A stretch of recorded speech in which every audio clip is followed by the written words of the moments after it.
अस्सलाम वालेकुम। Lecture 99 start करते हैं जी, कैफ 1 का। होमवर्क में दिया था ये सवाल आपको, कितने बच्चों ने अटेम्प्ट किया? बस अटेम्प्ट ही करना था। वैसे सवाल बहुत आसान है, आपस की बात है। ये इतना आसान सवाल था कि इसके बाद हमारे पास टाइम बच गया, हमने और भी बातें डिस्कस की हैं। ठीक है, सारा सवाल करने के बाद भी।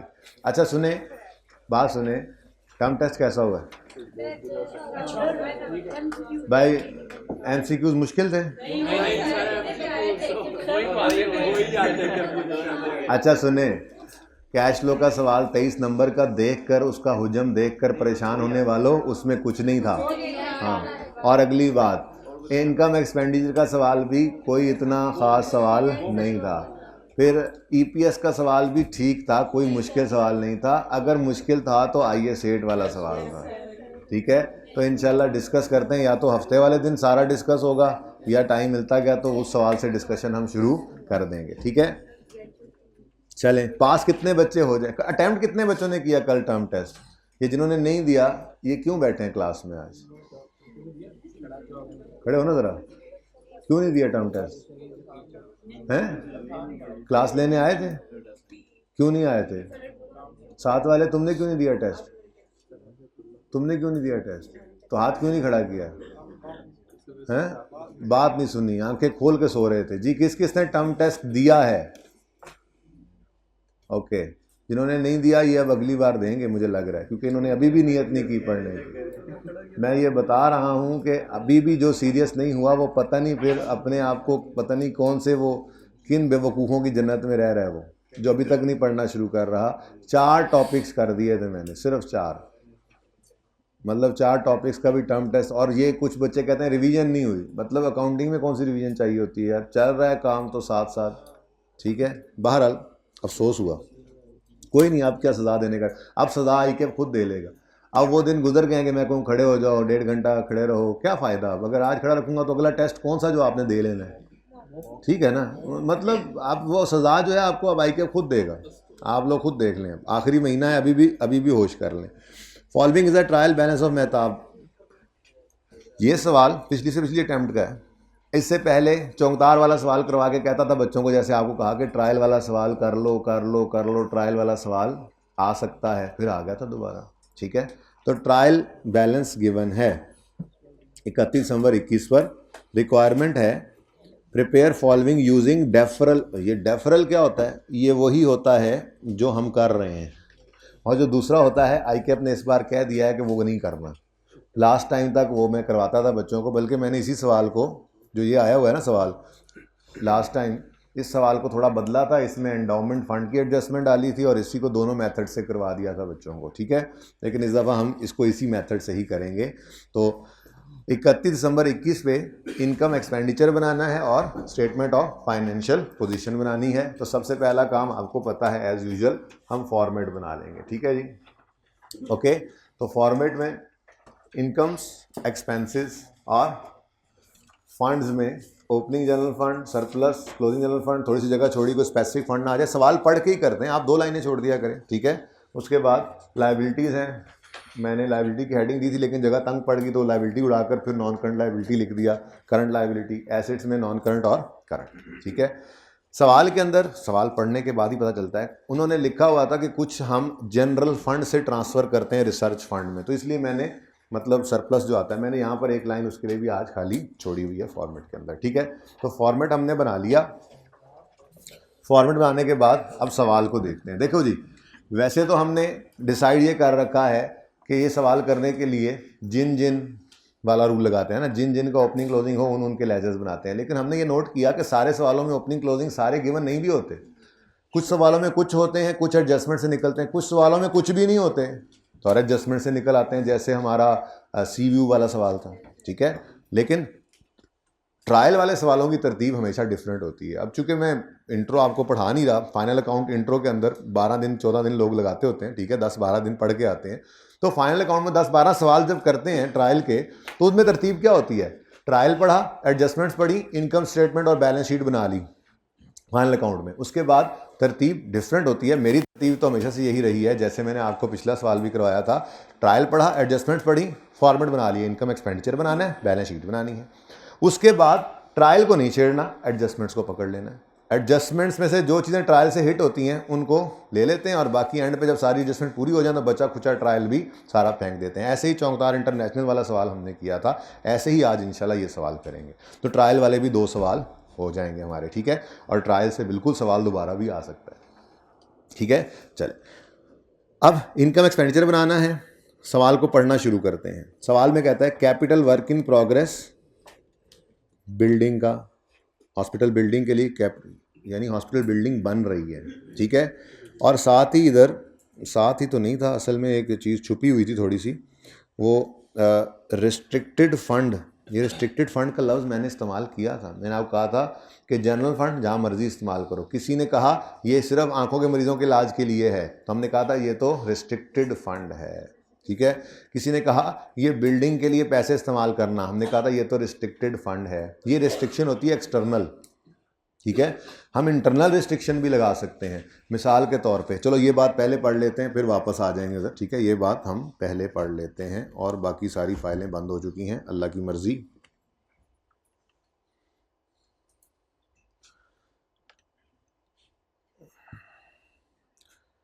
हमने फैसला किया कि हम थोड़ा सा जगह इधर हो जाए, बच्चे बैग इधर कर दे, ठीक है। ज़्यादा दूर बैठा उधर सवाल दूर चला जाएगा फिर तो इससे है, अपनी जगह भी बन गई, भाई को भी। अच्छा, हमने ये फैसला किया कि हम कुछ स्टूडेंट्स को उनके तालीमी अखराजात उठाएंगे, ठीक है। 10 स्टूडेंट्स हमने अपने पास ऐसे उनको हमने इंटीमेट कर दिया कि आपकी तालीम का खर्चा हमारे ज़िम्मे, हमारी NPO के ज़िम्मे, ठीक है। अब ये एक ऐसा काम है जिसका हमने ज़िम्मा उठा लिया, तो अब हम ये चाहेंगे कि इसको हम पूरा भी करें, ठीक है।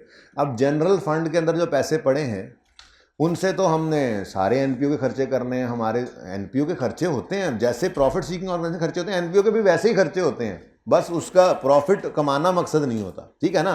तो मुलाजिम हैं, उनको सैलरीज भी दे रहे हैं, बिजली है तो उसका बिल भी दे रहे हैं, ठीक है।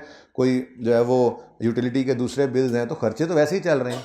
अब जनरल फंड से तो हमने खर्चे करते रहना होता है, तो हमें ये डर पड़ा कि ये ना हो कि जनरल फंड से हम खर्चे ज़्यादा कर दें और पैसे कम पड़ जाएं, और जिनको हमने कह दिया है कि आपकी तालीम का खर्चा हमारे ज़िम्मे है, तो वो जब खर्चा करने की बारी आए तो पैसे ही ना हो।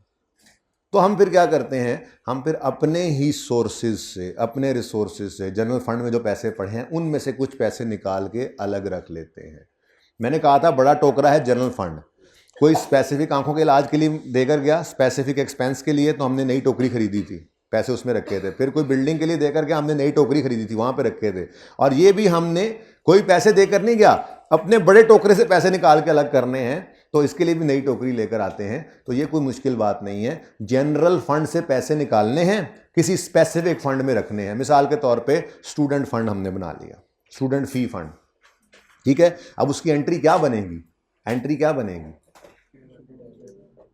एंट्री क्या बनेगी, जनरल फंड में कैश कहां से आ गया, कैश तो कोई दे के नहीं गया, हमारे जनरल फंड में जो पैसे पड़े हैं वो निकालने हैं। जनरल फंड की नेचर क्रेडिट है, उसको करेंगे डेबिट, और स्पेसिफिक फंड को कर देंगे क्रेडिट। बिल्कुल ऐसे ही जैसे आप रिटेन्ड अर्निंग से पैसे निकाल के जनरल रिजर्व में फेंकते थे, भी वैसा ही है, ठीक है। तो ये क्या हो जाएगा जी, creating specific funds from own sources में जनरल फंड डेबिट करके एजुकेशन फंड लेट से हमने क्रेडिट कर दिया।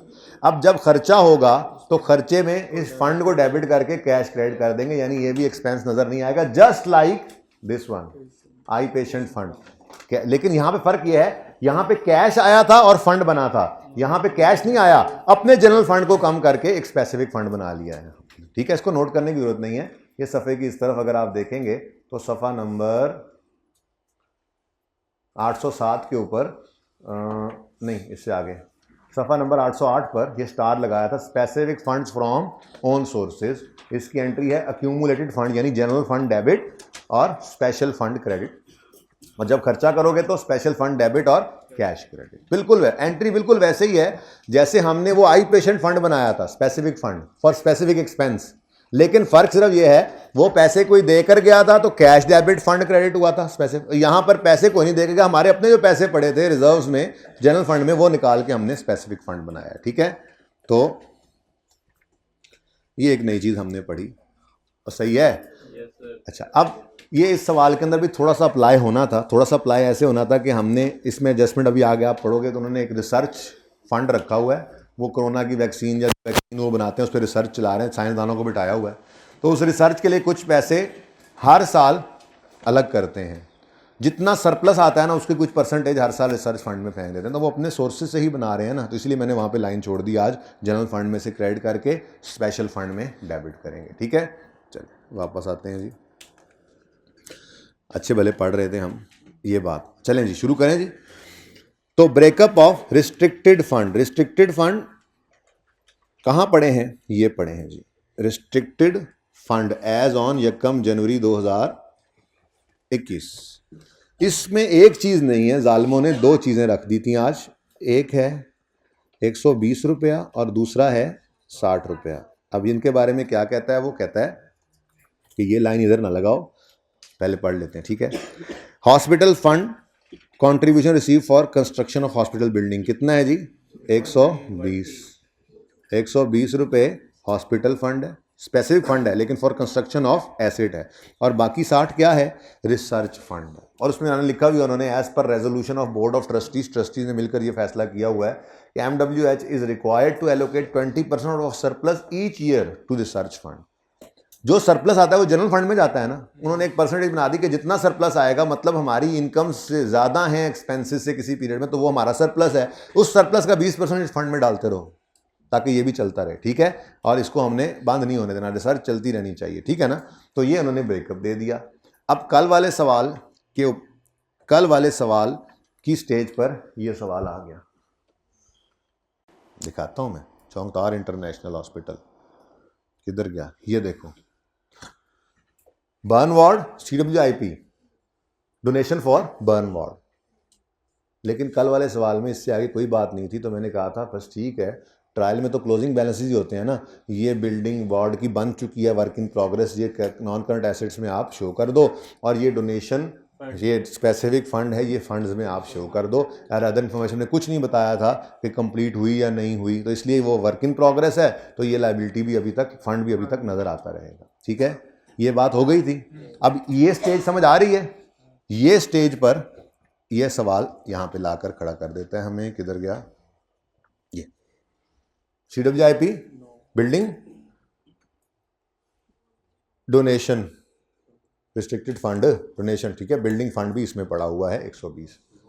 ज़रूरी है कि बराबर हो, कल भी नहीं था आज भी नहीं, मैंने पहले ही कहा था कि बिल्डिंग बननी है 400-500 रुपये में, और फंड आया, डोनेशन जो आए हैं वो 300-400 आए हैं, तो कोई मसला नहीं है। ऐसे ही तो होता था, जैसे गवर्नमेंट ग्रांट में भी होता था, हमारा 500 का एसेट है तो 300 रुपये गवर्नमेंट ने दे दिए, 200 हम खुद से लगा लेते थे, तो ये ऐसे हो सकता है। ठीक है ना, अब यहाँ तक तो बात कल वाले सवाल की तरह से थी, अगर कोई और एडजस्टमेंट ना दी होती तो हम इसको CWIP में लिखते और इसको फंड्स में लिख देते। ठीक है, लेकिन आज क्या हुआ, आज कुछ कंट्रीब्यूशन और रिसीव हुआ, कुछ मटेरियल भी रिसीव हुआ, और कंप्लीट हो गई बिल्डिंग। यानी कि बिल्डिंग डेबिट करके CWIP क्रेडिट करना है हमने, और फिर इसको डेप्शिट करना है और फंड को भी अमोर्टाइज करना है। लेकिन इससे ये ज़रूर पता लग गया कि ट्रायल में माना क्लोजिंग होते हैं, लेकिन CWIP को बिल्डिंग में ट्रांसफ़र नहीं किया इन्होंने, अगर कर दिया होता तो ये यहाँ पे नज़र तो ना आता। ठीक है, तो दो तरह से हो सकता, पहली बात एडिशनल फॉर्मेशन में होती ही एडजस्टमेंट्स हैं। ठीक है ना, अब वो खुद कह देगा कोई ऐसी बात कि जी ये होना था नहीं हुआ, has not been recorded in books, या कभी कभी ट्रायल के मुंह से भी पता लग जाएगा कि जो होना था वो नहीं हुआ। जैसे मैं भी पढ़ाता हूँ, सवाल तो सारा पढ़ना है, लेकिन आप चूंकि करके आए हैं ना सवाल थोड़ा, तो इसलिए मैं ये बातें भी कर सकता हूँ, रीड तो किया ही हुआ है सबने, तो सवाल तो पूरा करना ही है। ये सिचुएशन के CWIP में पड़ा है, ये अभी भी पड़ा है, कैसे पता लग रहा है, ट्रायल में आ रहे हैं, हालांकि वो एडिशनल इन्फॉर्मेशन में कह रहा है कि बिल्डिंग कंप्लीट हो गई है। इसका मतलब ये एडजस्टमेंट जो होनी थी ये नहीं हुई, हो गई होती तो CWIP तो ना पड़ा होता। अभी हम करेंगे ना तो CWIP खत्म हो जाएगा और बिल्डिंग आ जाएगी। ओके, चलें, बहरहाल बातें कहाँ से कहाँ निकल गई। ट्रायल में ज़्यादातर क्लोजिंग बैलेंसेस पड़े होते हैं, कुछ एक ओपनिंग होते हैं, CWIP, कैश एट बैंक, और आज क्लोजिंग इन्वेंट्री है दोस्तों। अगर आज क्लोजिंग इन्वेंट्री है तो कॉस्ट ऑफ सेल ट्रायल में नजर आएगी, अगर बेचने वाली चीज़ है, और अगर इस्तेमाल करने वाली चीज़ है तो क्लोजिंग इन्वेंट्री है तो कंज्यूम्ड की फिगर आएगी। ये देखते ही पता लग गया मुझे आगे जाएं या ना जाएं। ठीक है, कल वाले ट्रायल में क्या था, कल किया ना सवाल ये वाला, परसों, ओके, कल ही हो गया ना, गुजर गई जो। यहाँ पर परचेजेज नज़र आ रही थी और ये ओपनिंग स्टॉक नज़र आ रहा था, ठीक है, और क्लोजिंग स्टॉक जो है वो अदर इंफॉर्मेशन में दिया गया था। तो इन्वेंट्री ओपनिंग थी और परचेजेस थी। अब जो चीज़ें बिकने वाली थी जैसे कैफेटेरिया, वहाँ कॉस्ट ऑफ सेल हमने निकाली थी, और जो इस्तेमाल वाली थी वो cost of consumption, cost of consumed, वो हमने निकाली थी, ठीक है। ये बात समझ आती है। अब आज वाले सवाल के अंदर ये तो ना ट्रायल का समय ना, असल में अब इंट्रो का काम है ना सीखना, फाइनल अकाउंट में सीख के आना था। अब मुझे ऐसे ही जोर लगाना पड़ता है। यहाँ पे भी फाइनल अकाउंट डालना चाहिए था उसको, 2-4 सवाल वो भी करता बंदा, ज़रा अच्छा लगता है बंदा, ट्रायल भी आता हो, ठीक है। यहाँ पे देखो जी, आज ट्रायल में क्या गिवन है, क्लोजिंग स्टॉक। तो अगर क्लोजिंग स्टॉक है तो पक्की बात है बिकने वाली चीज़ की इन्वेंट्री है, स्टॉक बिकने वाली चीज़ का है तो कॉस्ट ऑफ सेल पड़ा होगा ट्रायल में। और अगर ये इस्तेमाल करने वाली चीज़ है जैसे स्टेशनरी होती है, जैसे मेडिसिन है, जैसे ऑफिस सप्लाईज हैं, जैसे हॉस्पिटल सप्लाईज हैं, अगर ये इस्तेमाल होने वाली चीज़ है तो फिर वो कंज्यूम्ड की फिगर देगा, क्योंकि क्लोजिंग स्टॉक ट्रायल में, और अदर इन्फॉर्मेशन में क्लोजिंग स्टॉक के बारे में नहीं बताएगा, ठीक है। चलो क्लोजिंग स्टॉक आ गया। कॉन्ट्रीब्यूशन अंडरलाइन करके लिखो, डोनेशन, कॉन्ट्रीब्यूशन डोनेशन को कहते हैं, ठीक है। कॉन्ट्रीब्यूशन रिसीव्ड 281, डबल एंट्री करेंगे ना भाई, आवाज मिस हो रही है, डबल एंट्री करेंगे ना। ट्रायल बैलेंस में चीजें डबल एंट्री से होके पहुंची होती हैं। ये ऐसे ही है जैसे आप इंट्रो के अंदर ट्रायल के अंदर सेल पड़ी होती थी, यहां से उठा के सिर्फ प्रॉफिट एंड लॉस के मुंह पे लिख देते थे।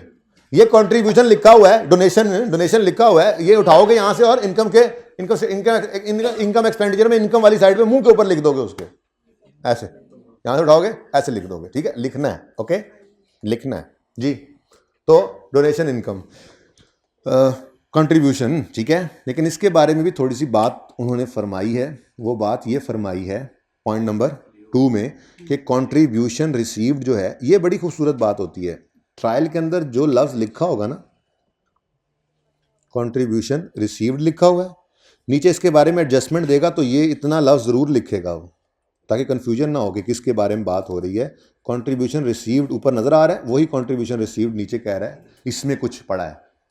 बिल्कुल ऐसे ही जैसे, चलो आगे को आता है तो वही बता देता हूँ, ठीक है। तो कंट्रीब्यूशन रिसीव में इंक्लूडेड है 55 million received for construction of hospital, यानी ये स्पेसिफिक डोनेशन है। अब सारा का सारा 281 आपने उठा के इनकम के मुंह पे नहीं लिखना, 281 में से 55 जो है उसकी एंट्री होगी, मतलब एंट्री कैश तो डेबिट हुआ पड़ा है ना, ठीक है। इसका क्रेडिट इनकम एक्सपेंडिचर के फेस पे नहीं करना, हॉस्पिटल फंड में डालना है, हॉस्पिटल फंड क्रेडिट। बाकी कितना बचता है, 226, ये चला जाएगा फेस ऑफ इनकम एक्सपेंडिचर पे। ये डोनेशन इनकम, कंट्रीब्यूशन ही लिखोगे, डोनेशन ही लिखोगे, कंट्रीब्यूशन मतलब डोनेशन ही होता है, ओके। कंट्रीब्यूशन जो लोग कर रहे हैं एनपीओ की तरफ, डोनेशन ही होता है ना। जरा लफ्ज जरा अच्छा कर लिया जी, कंट्रीब्यूशन, डोनेशन चंदा अच्छा नहीं लगता, कंट्रीब्यूशन जी मेरा हिस्सा है एनपीओ में, ये काम कर रहे हो मेरा कंट्रीब्यूशन, बिल्डिंग बना रहे हो मेरा कंट्रीब्यूशन, ये अस्पताल में मरीजों का इलाज मेरा कंट्रीब्यूशन, बात समझ, रिसर्च कर रहे हो वो तो खैर उन्होंने खुद बनाया हुआ, ठीक है ना। तो कंट्रीब्यूशन डोनेशन। अच्छा, जनरल फंड, सुभान अल्लाह, ट्रायल में ये बड़ी खूबसूरती होती है, ओपनिंग फंड दे देता है, हम उस मुसीबत में नहीं पड़ते, ठीक है। वैसे उसने लिख दिया है ओपनिंग जनरल फंड, लेकिन ना भी लिखता तो हमें नजर आ रहा है कि सैलरीज पड़ी हैं, रिसर्च कॉस्ट पड़ी है, और ये कंट्रीब्यूशन यानी इनकम्स पड़ी हैं, तो फिर ये ओपनिंग ही है। क्लोजिंग तो तब बनेगा जब हम सरप्लस निकाल के, डेफिसिट निकाल के उसमें ऐड लेस करेंगे, ठीक है। चलो बहरहाल आसानियाँ ही आसानियाँ, वो लिख के बता रहा है ओपनिंग है।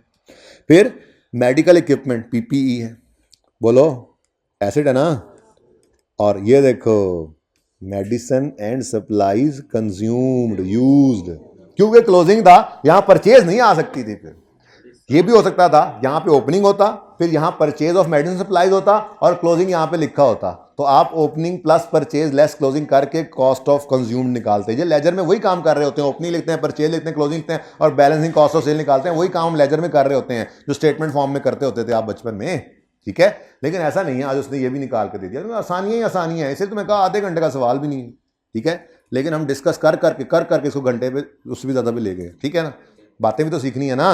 अच्छा, कि ये भी हो सकता है, ये भी हो सकता है, लेकिन फिलहाल येलो लाइन जो चल रही है वो मेरी बिल्डिंग फंड के बारे में चल रही है और बिल्डिंग के बारे में। तो ये तीन चीज़ें, ये CWIP बिल्डिंग का, ये बिल्डिंग का फंड, और ये बिल्डिंग में कंट्रीब्यूशन किया गया है। अच्छा जी, next other expenses, payables, research cost, research cost, इसका क्या करेंगे? आई पेशेंट फंड क्रिएट किया था और फिर आई पेशेंट आए और इलाज किया। स्पेसिफिक फंड जब क्रिएट कर लेते हैं तो उसका कोई पैसे दे गया था तो हमने एंट्री की थी cash debit I fund credit, और जब वो खर्चा हुआ तो I fund debit cash credit. Income expenditure में गया ही नहीं था। कल वाले सवाल में था स्पेसिफिक फंड, कल सवाल किया है, कौन सा था? हाँ, सीरियस वाले में था रिपेयर मेंटेनेंस फंड। जब पैसे आए थे तो एंट्री की थी cash debit repair and maintenance fund credit, और जब खर्चा हुआ तो repair maintenance fund debit cash credit. Face पे नहीं गए थे। रिसर्च फंड ये वही वाला फंड है इनका। रिसर्च फंड रिस्ट्रिक्टेड फंड है, एक्सटर्नल या इंटरनल। ये एक्सटर्नल रिस्ट्रिक्शन होगी, ये इंटरनल होगी, इन्होंने खुद लगाई होगी, अलग करके रख देते हैं पैसे की, इसको किसी और काम में इस्तेमाल ना करना, ये रिसर्च के लिए इस्तेमाल हो रहे हैं। ठीक है ना? कहां से क्रिएट कर रहे हैं? अपने सरप्लस से, अपने जनरल फंड से निकाल के पैसे यहां पे डालते हैं। ठीक है ना? तो अब ये रिसर्च फंड है, ये क्रिएट होता है। आज कैश नहीं आ रहा, कैश आता तो एंट्री कहते थे cash debit research fund credit. Cash नहीं आ रहा, अपने फंड से क्रिएट कर रहे हैं तो general fund debit research fund credit. लेकिन जब खर्चा होना है तो research fund debit cash credit होना है, फेस पर इसने नहीं जाना। ठीक है? तो ये 33 कहां जाएगा? ये 33 डेबिट होगा, will be debited to, will be debited in क्या नाम है? Research fund, research fund. जी बेटा, कैश नहीं आया, इस कैश तो आता ही नहीं इस पे, ये खुद से क्रिएट। बेटा एंट्री भी मैंने कहा दो तरह की एंट्री होती है। स्पेसिफिक फंड है किस लिए? फॉर स्पेसिफिक एक्सपेंस, बिल्डिंग वाले को अलग कर देते हैं। ठीक है? और इसने कहा मेरा जवाब जे स्पेसिफिक फंड, किसी स्पेसिफिक एक्सपेंस के लिए हमने कोई स्पेसिफिक फंड जो है वो अलग किया है। ठीक है? ये पता नहीं कहां चले गए, सवाल तो पता नहीं कहां था, आसपास नहीं है, ये उधर गए हुए हैं। चलो ये यहीं पे ही ना लिख लें, वैसे ज़्यादा अच्छी वहीं पे लिखते हैं।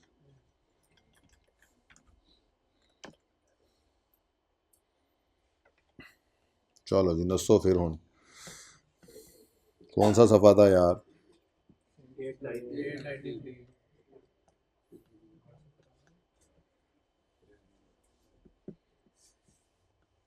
जी बच्चों, मैं ये कहने लगा था, अच्छा भला कहने ही लगा था, यहाँ पे कहीं पे ये specific fund for specific expense अगर हम करें, किसी स्पेसिफिक एक्सपेंस के लिए ये फंड क्रिएट करने लगे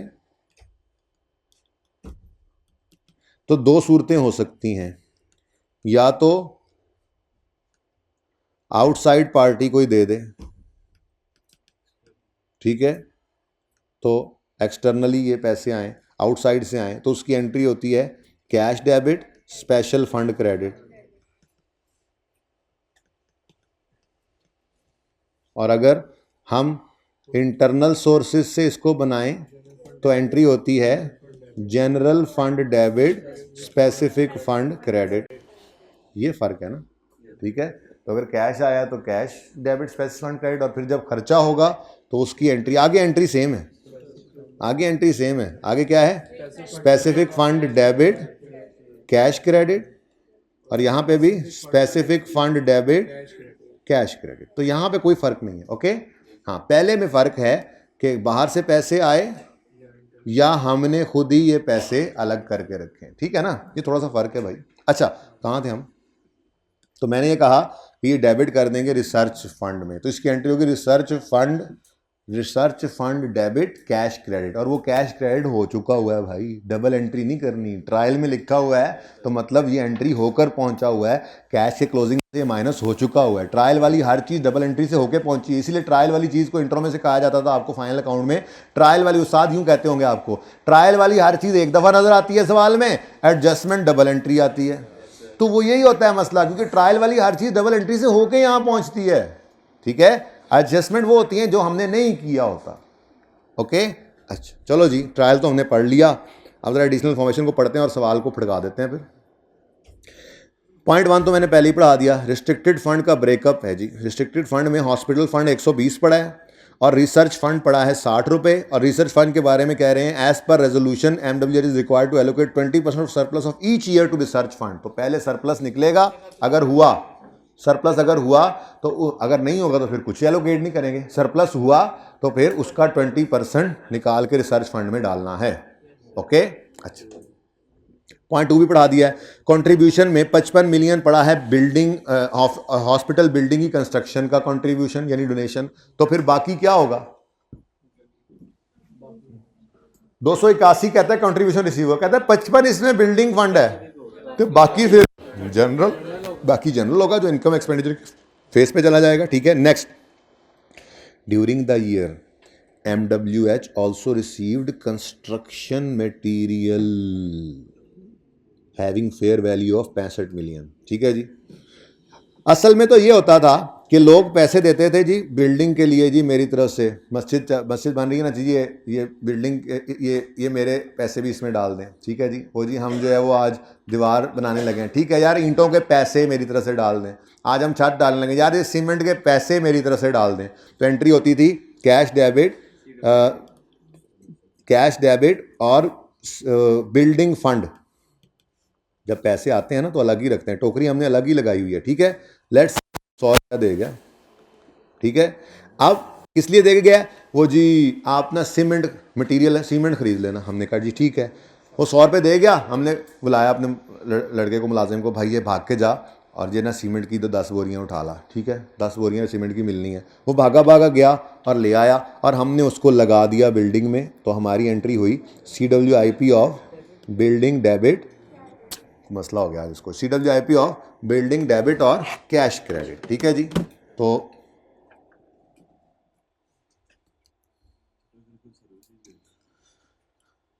भाई अगर फिलहाल यहाँ पर लिखा हुआ समझ आ जाए तो उसके बाद सवाल भी कर सकते हैं हम, कोई मसला नहीं है। फिलहाल ये समझ लें,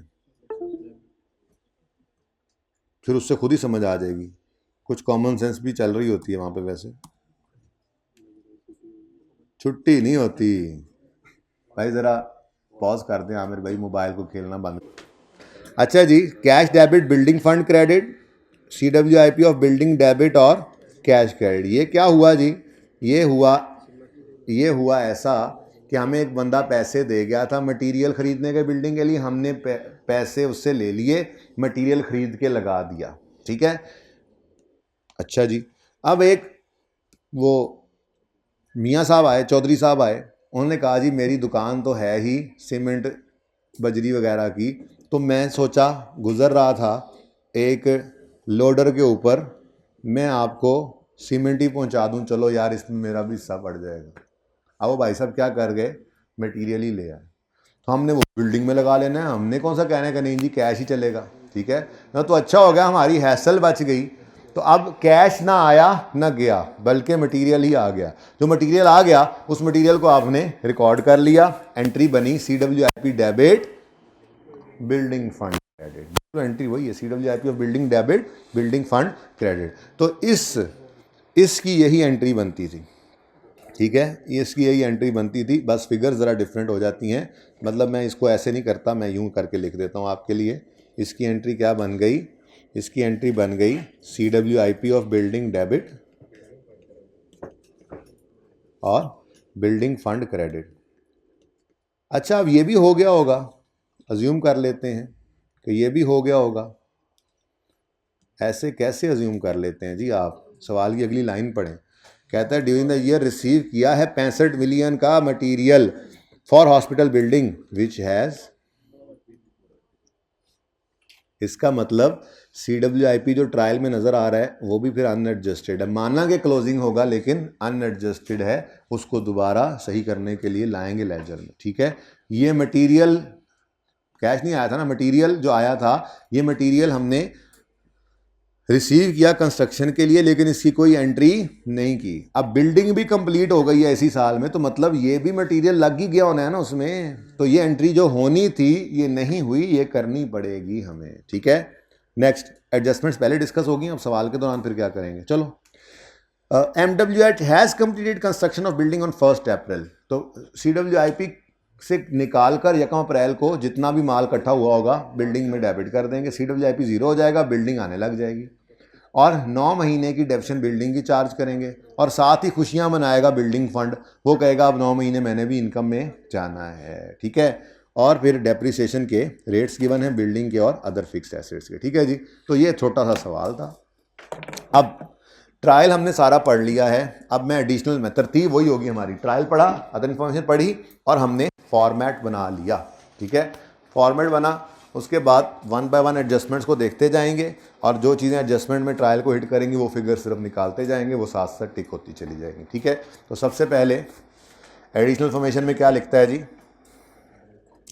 breakup of restricted fund balance, ये जी रिस्ट्रिक्टेड फंड है 180, ठीक है, इसको टिक कर लो।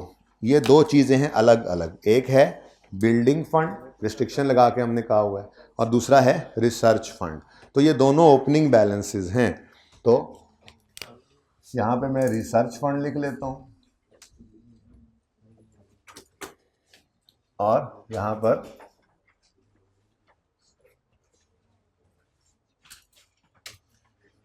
बिल्डिंग फंड, हॉस्पिटल बिल्डिंग है।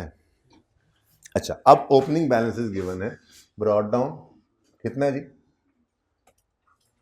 ब्रॉड डाउन रिसर्च फंड का भाई साहब, रिसर्च रिस्ट्रिक्टेड फंड 1 जनवरी 21 पर 180 है, जिसमें से 120 बिल्डिंग फंड का ओपनिंग है और 60 रिसर्च फंड का ओपनिंग है। कोई रॉकेट साइंस नहीं है, सादा सी बात है जी। कितना, 60 और 120, ठीक है जी। नेक्स्ट, अगली बात, ये कंट्रीब्यूशन बिल्डिंग हॉस्पिटल बिल्डिंग के लिए आया, अच्छा जी, हमने भी अलग ही रखे हुए हैं। फिर जी यहाँ पर वो कहता है रेजोल्यूशन पास किया हुआ है कि सरप्लस का 20% रिसर्च फंड में डालेंगे, उसकी एंट्री की तैयारी मैं कर लेता हूँ। यानी कि जो भी सरप्लस आएगा इधर, उसको यहाँ ना माइनस करना, यहीं पे ही कर लो। बेसिकली यहाँ पे बेहतर रिप्रेजेंटेशन चाहिए कि हम जनरल फंड से स्पेसिफिक फंड बनाया हुआ है ना हमने, तो फिर वहीं पर ट्रांसफ़र कर रहे हैं।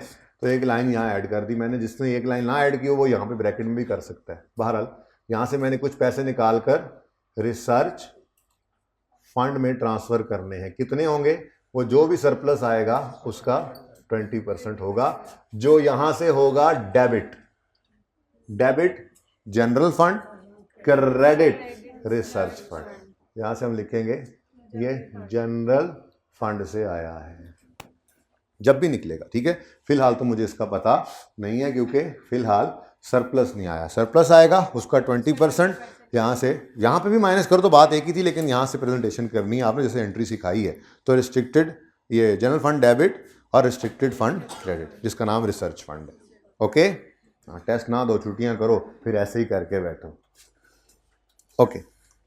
Point 1 is over. पॉइंट 1 में कोई बात है तो बता दें। 180 भी उठा लिया, पॉइंट 1 भी हो गया। नेक्स्ट है जी पॉइंट 2 में कंट्रीब्यूशन को पकड़ लो। कंट्रीब्यूशन बातें सारी कर ली हैं हमने, लेकिन अब पोस्टिंग तो देखनी है ना। ये 281 को भी फड़का दो। 281 क्या है, कंट्रीब्यूशन रिसीव्ड। कंट्रीब्यूशन रिसीव्ड के बारे में पॉइंट 2 में कहता है 55 मिलियन इसमें से बिल्डिंग फंड के लिए है, कंस्ट्रक्शन ऑफ हॉस्पिटल के लिए है डोनेशन, ठीक है। तो इसको हम जाके पोस्ट कर लेते हैं जी 120 रुपये, ओ सॉरी 120, 55 रुपये, ऊपर वाला 55 रुपये, ठीक है। ये 55 रुपये की एंट्री होगी बिल्डिंग फंड में क्रेडिट, लेकिन डबल एंट्री नहीं करनी। असल में तो एंट्री हुई है कैश डेबिट कंट्रीब्यूशन क्रेडिट, लेकिन वो सारा कंट्रीब्यूशन क्रेडिट होना जो है भाई डबल एंट्री होगी, ट्रायल में पहुंचा है ना। कंट्रीब्यूशन रिसीवर कैश के अंदर उसका असर भी पड़ा हुआ है, एक दफ़ा ही लिखना था, लेकिन एक दफ़ा सारे का सारा इकट्ठा कहीं लिख नहीं सकते, क्योंकि इस 281 में से 55 बिल्डिंग फंड का है और बाकी जनरल है, ठीक है। तो 55 को मैंने लिखा यहां पर, ये क्या है जी, कंट्रीब्यूशन। आपने लिखना है कैश तो कैश भी लिख सकते हो इसको, लेकिन डबल एंट्री नहीं करनी, ठीक है। ये कंट्रीब्यूशन जो कैश रिसीव हुआ है, ओके, लेकिन हो चुका है, डबल एंट्री नहीं करनी, वो डेबिट हो चुका हुआ है, उसका क्रेडिट कुछ बिल्डिंग फंड में और कुछ यहाँ पर। तो contribution receive, general donation, donation income, contribution, तो 280 1 में से 55 तो चला गया बिल्डिंग फंड में, 226 आ गया इनकम्स में। ठीक है जी, 0.2 भी हो गया, 281 भी गया। 0.3 की भी एडजस्टमेंट मैं कर चुका हूं डिस्कस, सिर्फ इसकी रिकॉर्डिंग है।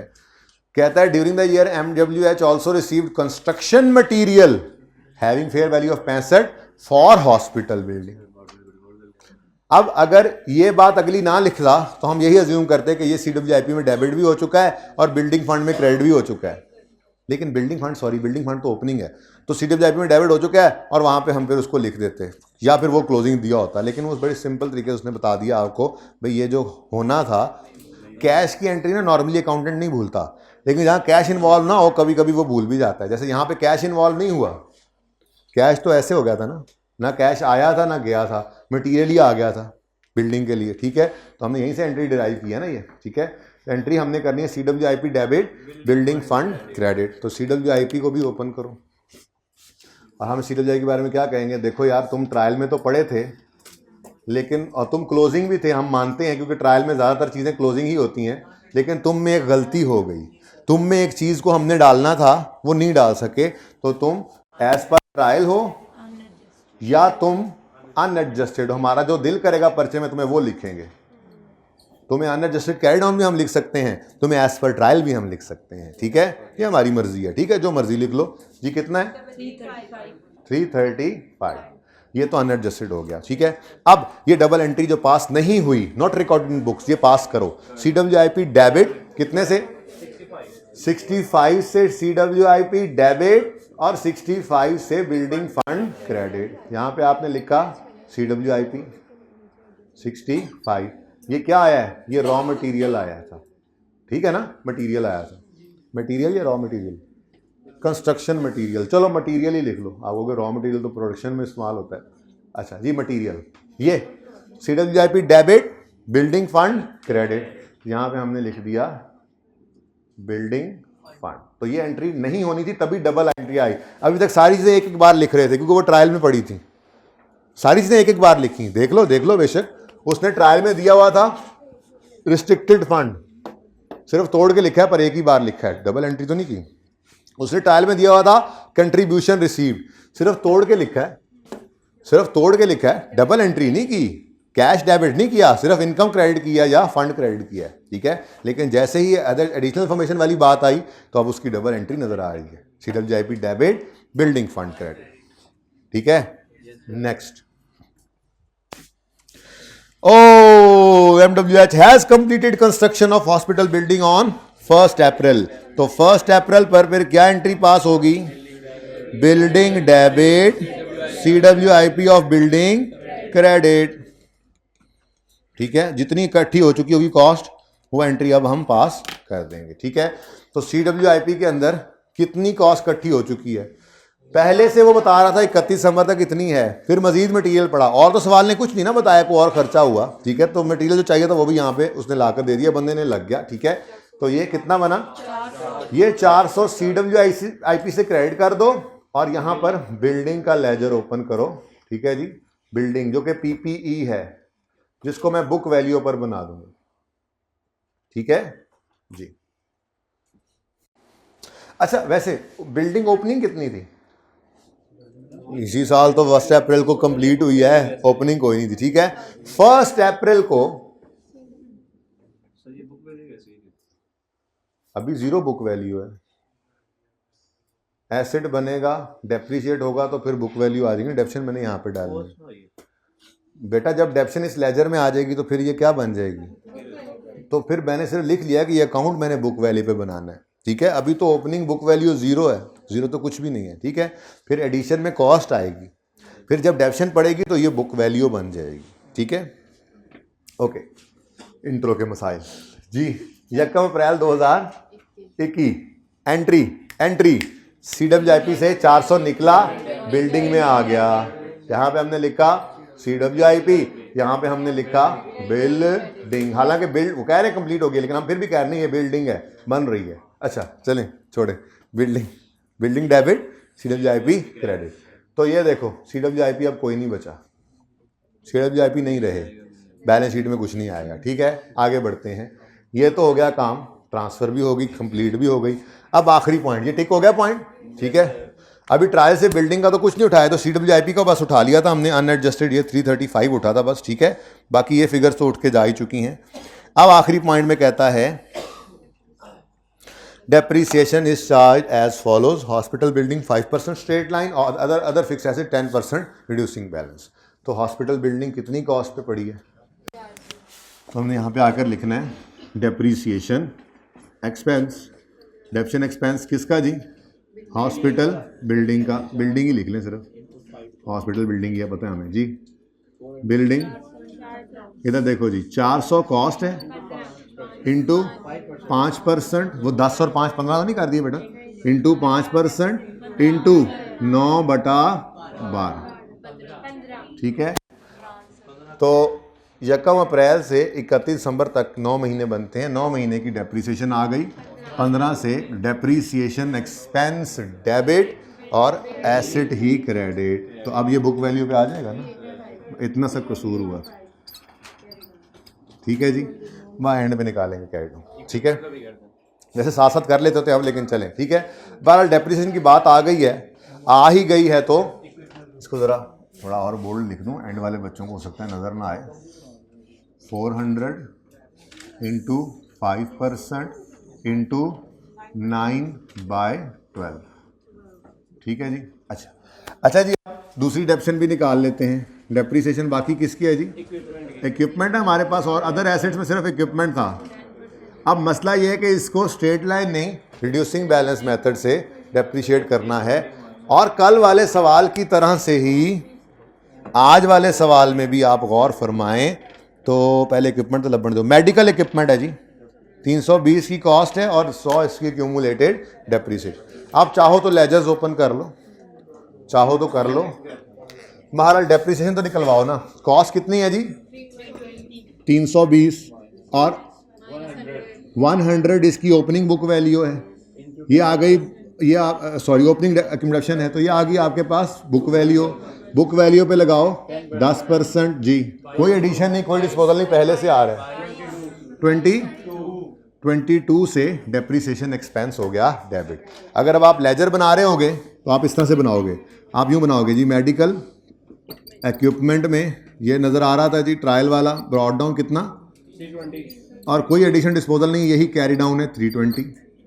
आप अगला लेजर बनाओगे एक्यूमुलेटेड डेप्रीसिएशन का, उसने बताया नहीं है, लेकिन जाहिर है डेप्शन रेट, और ये रूल भी लिखवाने थे आखिर में याद कराना, ताकि 5 मिनट की रिकॉर्डिंग में आ जाए, दूसरे बच्चों को भी देना जी। ब्रॉड डाउन 100 है, डेप्शन एक्सपेंस डेबिट एक्यूमुलेटेड डेप्शन क्रेडिट 22 से, और क्लोजिंग आ गया। लेकिन मैं चाह रहा हूँ कि आप ऐसे ये टाइम ज़ाया ना करें, आप डायरेक्ट ये काम करें। ठीक है, तो डायरेक्ट ये काम कर लेते हैं। नॉन करंट एसेट्स में आए और हमने यहाँ पर लिखा मेडिकल इक्विपमेंट। अच्छा, अब मेडिकल इक्विपमेंट में ट्रायल से आपने उठाई कॉस्ट 320, इसमें से आपने माइनस करनी है एक्यूमुलेटेड डेप्शन क्लोजिंग वाली, तो माइनस तो करनी है क्लोजिंग वाली, लेकिन पहले हमारे पास पड़ी है ब्रॉड डाउन। ब्रॉड डाउन में प्लस करोगे depreciation expense for the year, तो ये आएगी कैरी डाउन। कॉस्ट में से कैरी डाउन को माइनस करोगे तो बनेगी बुक वैल्यू। ये तरतीब होगी, ठीक है ना। हाँ, सबर। अब ब्रॉड डाउन सवाल से उठाया आपने, कितना था 100, ये आ गई ओपनिंग एक्यूमुलेटेड डेप्रीसिएशन। ठीक है, अब आपने डेप्शन की कैलकुलेशन की, तो एंट्री बनी 22 से डेप्शन एक्सपेंस डेबिट एक्यूमुलेटेड डेप्शन क्रेडिट बढ़ानी है, एक्यूमुलेशन की नेचर क्रेडिट है ना।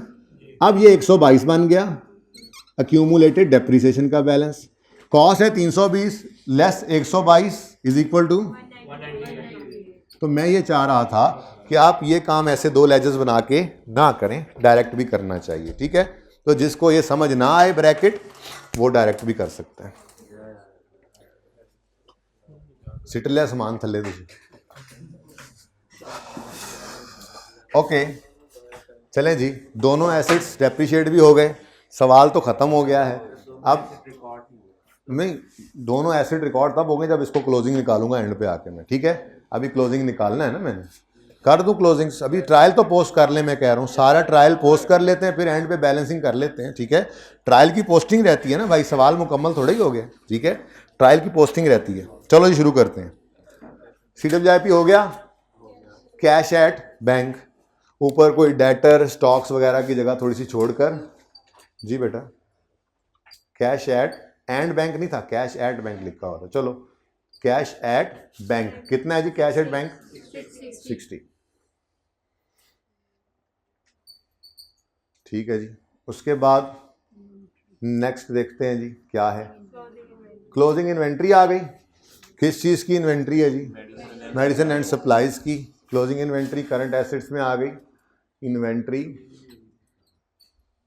मेडिसिन एंड सप्लाईज कितनी है जी?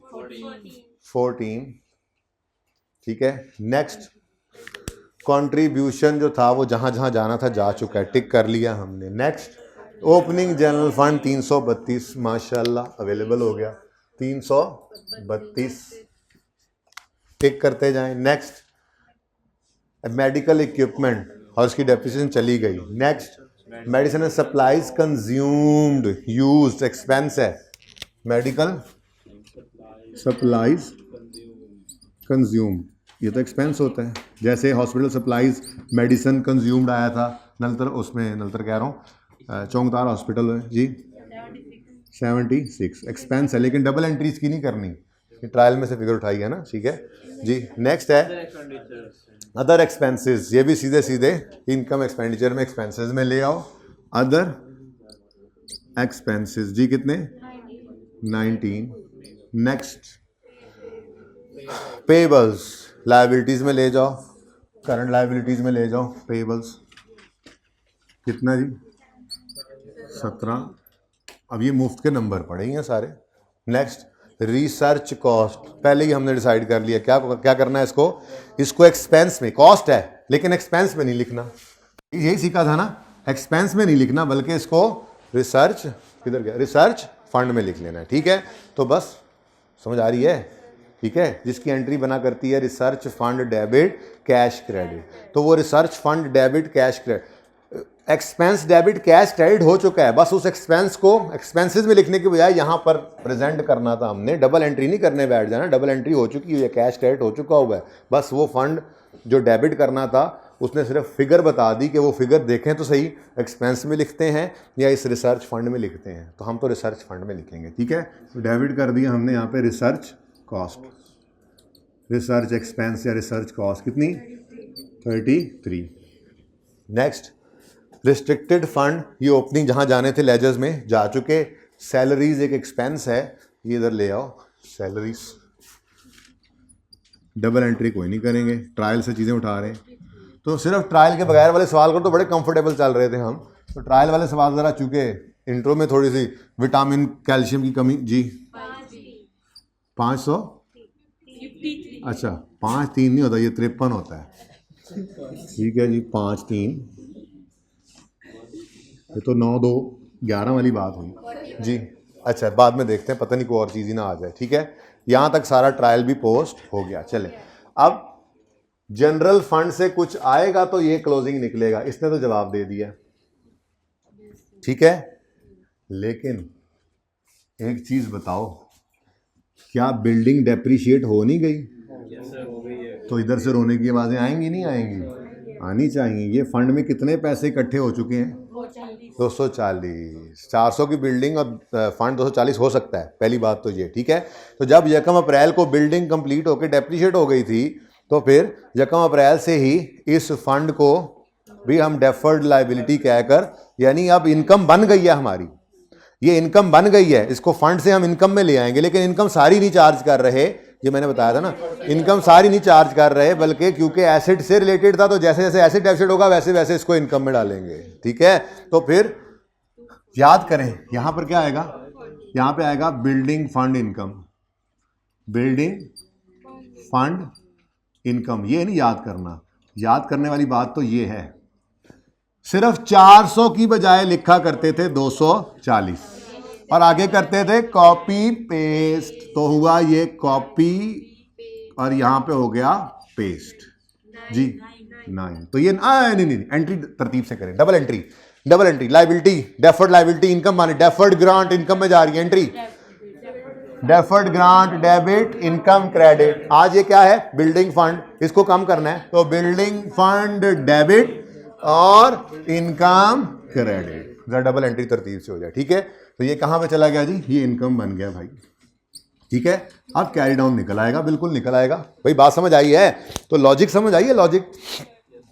अब थोड़ी सी आप इस लेवल पहुंच गए कि ये बातें ऐसी भी सोच सकते हैं। जिस दिन ये पैसे रिसीव हुए बिल्डिंग फंड के, हम इसको इनकम बना ही नहीं सकते थे, हम इसको डेफर्ड इनकम भी नहीं बना सकते थे, क्योंकि अभी तो हमारा काम, हमारे जिम्मे था, वो बाकी है, वो है बिल्डिंग बनाना। तो हमने इसको फंड्स में रख दिया और बिल्डिंग बनाते रहे। जिस दिन बिल्डिंग बन गई उस दिन हमने कहा लो जी अब ये हमारी इनकम भी बन गई। लेकिन फौरी तौर पे ख्याल आया नहीं, ये सारी आज ही इनकम में नहीं डाल सकते क्योंकि ये एसेट रिलेटेड है, तो जैसे एसेट एक्सपेंस बनेगा वैसे ये भी इनकम बनेगी, लेकिन इसको फंड से निकाल कर लायबिलिटीज में जरूर ले आना। तो भाई सही है, ठीक है, चलो तो कहानी खत्म हो गई है जी। ये पहले वो भी पूरा कर लें जी। ये अब कितना आता है, 50 क्या आ गया जी आज हमारा, सरप्लस।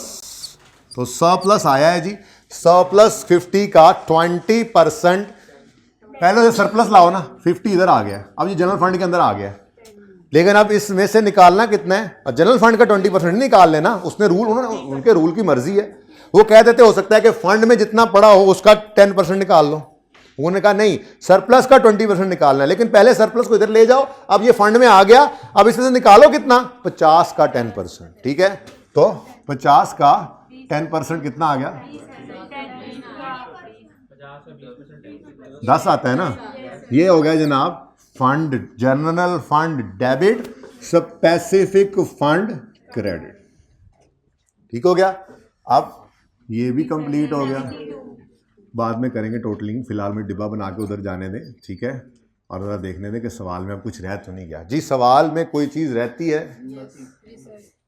नहीं, बस क्लोजिंग ही रहते होंगे, सवाल की कोई एडजस्टमेंट अब नहीं रहेगी, ये माइनस, ये डेबिट क्रेडिट, डन हो गया जी।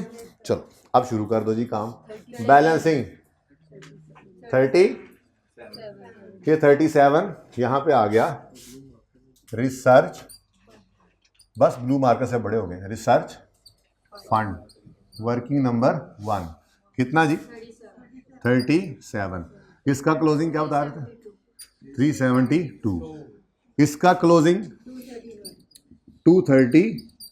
अब ये इधर आने की बजाय यहां पे आ जाएगा बिल्डिंग फंड, वो मैंने वजह आपको बता दी। फिर जरा सुनो एक बार दोबारा, मैंने कहा जिस दिन बिल्डिंग का फंड रिसीव हुआ उन्होंने कहा बिल्डिंग बनानी है, हमने बिल्डिंग बना ली है क्या, शॉपर में बिल्डिंग डाल के लाएंगे और खड़ी कर देंगे वहाँ पे, ऐसा तो नहीं है ना, बनाने में टाइम लगेगा, जिम्मेदारी है। तो फिलहाल हम उसको इनकम नहीं कह सकते, हमने फंड बना दिया, बिल्डिंग बनती रही फंड पड़ा रहा, बिल्डिंग बनती रही फंड, 2 साल बिल्डिंग बनती रही, 2 साल फंड पड़ा रहा, छेड़ना नहीं उसको, फंड्स में नजर आता रहा।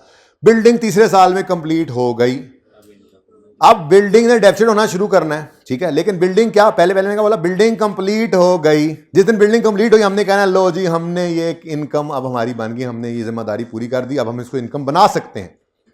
तो इसका मतलब ये इनकम है, लेकिन साथ ही ख्याल आया ये सारी इकट्ठी इनकम में नहीं डाल सकते, क्योंकि जिस बिल्डिंग के लिए ये पैसे आए थे वो बिल्डिंग तो आहिस्ता आहिस्ता एक्सपेंस बनेगी, तो ये लायबिलिटी भी आहिस्ता आहिस्ता इनकम बने, तो फिर अमोर्टाइजेशन का कॉन्सेप्ट आ जाता है, ठीक है। तो वो हमने कर लिया है लेजर के अंदर ही। बहरहाल इसको आपने 231, अगेन आपके ज़हनों में ख्याल आएगा, एक चीज़ पेंडिंग है, आखिरी 2-3 दिन में सारी बातें बता दूंगा इंशाल्लाह, ठीक है। आपके ज़हन में फिर ख्याल आएगा इसको नॉन करंट और करंट बाइफरकेट कर तो सकते हैं, बिल्कुल कर सकते हैं। 240 का 5% बनता है 12, तो हम ये कह सकते हैं कि अगले 1 साल में 12 इनकम में जाना है, वो करंट कर दो बाकी नॉन करंट, लेकिन फिलहाल इसको छोड़ो, फिलहाल सिर्फ ये चीज़ दिमाग में बिठाओ, ठीक है, कि ये अगर कंप्लीट ना हुई होती तो चौंगतार इंटरनेशनल वाले सवाल की तरह से लायबिलिटीज से ऊपर बिल्डिंग फंड पड़ा होता, लेकिन चूंकि बिल्डिंग कंप्लीट हो गई तो हमने कहा अब इसको इनकम बनाना है, लेकिन चूंकि आहिस्ता आहिस्ता बनाना है तो ये डेफर्ड लायबिलिटी है, एडवांस इनकम, डेफर्ड इनकम, ठीक है, डेफर्ड लायबिलिटी है जिसको आहिस्ता आहिस्ता इनकम लेकर जाना है, तो यहां पर लिख दो, ठीक हो गया, ओके, डन डन। इधर भी कुछ है ही नहीं, इसको भी डन करो। क्लोजिंग बैलेंसिंग कितना जी, 385, जी। तो 385 को ले आओ नॉन करंट एसेट्स में, हॉस्पिटल बिल्डिंग, वर्किंग नंबर 4, 385। अच्छा, मैंने कहा कुछ गलत हो गया है। इसका टोटल क्या है जी? 657। और इधर टोटल? चलो सवाल खत्म। कोई क्वेश्चन है तो पूछे। बीच में आज मैंने आपको specific funds from internal sources भी पढ़ा दिया है। ओके,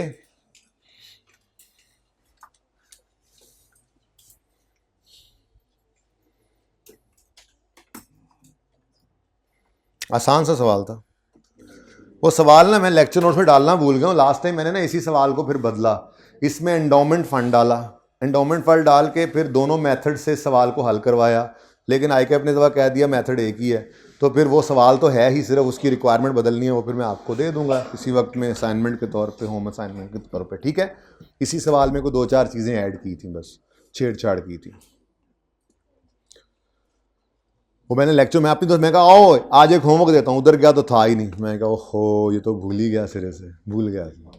नहीं वो फिर है बना हुआ, बस वो इधर डालना भूल गया था किताब में, तो वो हैंड आउट दे दूँगा।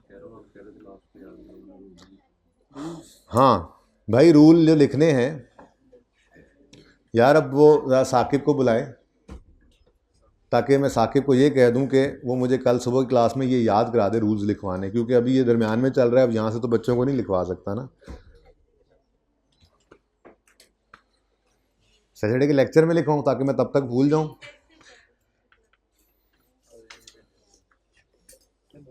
अच्छा जी, 2 चीज़ें जो अभी पॉसिबली आ सकती हैं। पहली बात तो मैंने आपको बता दिया स्टॉक कब ओपनिंग होगा, कब क्लोजिंग, रूल बना लिया। फिर मैंने आपको बता दिया जनरल फंड। अब मैं इनकम स्टेटमेंट की बात नहीं करूंगा, हमने हमारे सिलेबस में नहीं है ना वो इनकम स्टेटमेंट बनाना, तो मेरे सिलेबस में तो इनकम एक्सपेंडिचर बनाना है, तो मैं उसी हिसाब से अब रूल्स बोल रहा हूँ, ठीक है। भाई 1 मिनट बैठ जाएं। ये जो मैंने 2 रूल्स लिखवाने हैं ना, ये अपने पास नोट कर लें, और कल की क्लास में मुझे सुबह वाली में याद करवाना है। मैंने ये रूल्स उन बच्चों को लिखवाने होंगे, ठीक है, भूलना नहीं है। अच्छा पहले सुन तो लें, मैं अब ओपनिंग कैपिटल नहीं कहूँगा, ओपनिंग रिटेन अर्निंग नहीं कहूँगा रूल बनाते हुए, क्योंकि वो तो मेरे सिलेबस में है नहीं ना, ट्रायल के अंदर वो तो नहीं पढ़े होते, ठीक है। या चलो कैश फ्लो के अंदर अगर ट्रायल आना भी है तो ओपनिंग की बात थोड़ी बहुत मैंने कर ली थी उसके अंदर ही, ठीक है। यहाँ पे मैं NPO के पॉइंट ऑफ व्यू से बात कर रहा हूँ और मैं फंड की बात करूँगा। मैंने आपको एक रूल लिखवाया था जनरल फंड के बारे में कि जनरल फंड कब ओपनिंग है कब क्लोजिंग है। डेट ना भी लिखे तो हम देख कर पता लगाएंगे कैसे। अगर ट्रायल में इनकम एक्सपेंसेस बिखरे पड़े हैं तो मतलब इनकम एक्सपेंडिचर अकाउंट अभी बनना बाकी है, वो बनेगा, सरप्लस डेफिसिट निकलेगा, वो ओपनिंग में ऐड होगा तो जाके क्लोजिंग बनता है। तो रूल सिर्फ इतना सा लिखा था, नहीं लिखा था तो अब लिखें। लिखा था वैसे रूल लिखा था, मैंने सिर्फ स्टॉक का रूल लिखवाया था, वो भी बोला था, वो पुरानी बात है। तो नंबर 1 लिखें, नंबर 1 स्टॉक, नंबर 1 लिखें स्टॉक और जगह छोड़ दें। सिर्फ एक आधी चीज़ आज लिखवाऊंगा, बाकी फिर सबके साथ ही ना। नंबर 2 लिखें, मैंने बताया हुआ है स्टॉक ओपनिंग या क्लोजिंग कब होता है, सिर्फ यहाँ लिखना ही है एक दफ़ा, ठीक है। नंबर 2 पे लिखें जनरल फंड, 2-3 लाइनें छोड़कर ना, 2-3-4 लाइनें छोड़कर आगे लिखें जनरल फंड, हेडिंग बनाएं। ये भी बताया हुआ है, फिर कल लिखवा भी दूंगा, 2-3 लाइनें छोड़ दें, घर पे लिख भी सकते हैं बच्चे। मैंने बताया हुआ है ओपनिंग स्टॉक, ट्रायल में स्टॉक कब ओपनिंग कब क्लोजिंग बताया हुआ है, ट्रायल में जनरल फंड कब ओपनिंग कब क्लोजिंग बताया हुआ है, सिर्फ लिखवाना बाकी है। इसलिए यहाँ पे लिखवा दिया कि आप किसी वक्त मुझे याद करवा के ये कह देना, खुद भी लिख सकते हैं वैसे, ठीक है। आज नई चीज़ जो लिखनी है वो लिखें एक्यूमुलेटेड डेप्रिसिएशन, तीसरा रूल। तो 1 और 2 बता दिए थे, लिखवाए नहीं थे। तीसरा रूल 2-3 लाइनें जनरल फंड के लिए छोड़कर आगे लिखो एक्यूमुलेटेड डेप्रिसिएशन।